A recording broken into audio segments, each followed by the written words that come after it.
Hey guys, Friday afternoon and we are loading up. Today I'm going to run through this little bad boy right here. This is the new HEMA HX1. So what HEMA have done, effectively, they've really transformed the way that people navigate.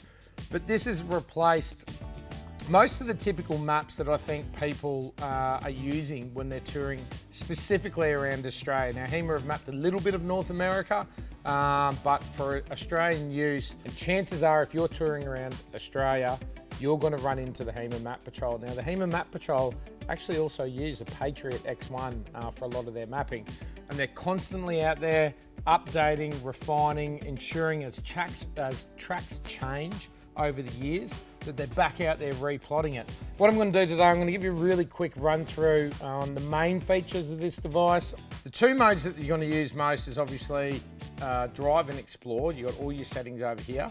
I'll run you through the explore mode real quick. This one here is for off-roading, which is something this unit does really well. So you come in here and you jump straight into the maps. You can see there's a big bar down the bottom. You can set this bar up to show you whatever you like. Distance, moving time, any sort of data that you like. You can see on here there's a couple of tracks that Sarah's been on. So she's logged into HEMA Cloud, and the HEMA Cloud will put any information that you have in the HEMA Cloud onto any HEMA device. It's really good for tracking where you've been across Australia.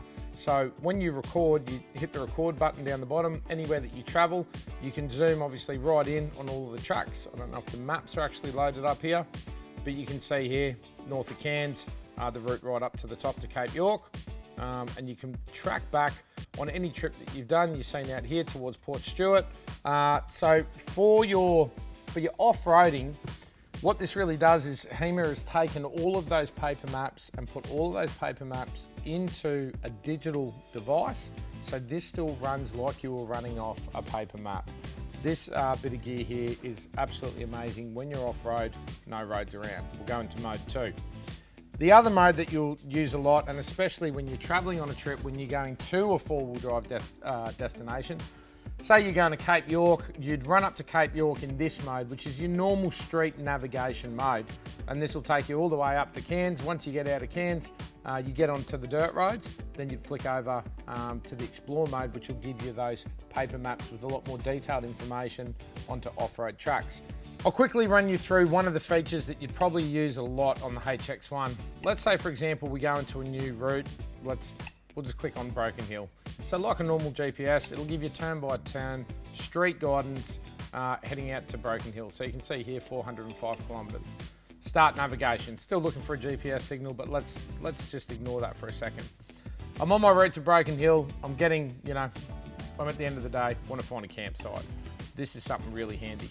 If I jump in and go add waypoint, I'll scroll down here to, places. Then you'll see this little icon. I'll just move that main menu button out of the way. See this little icon, camps.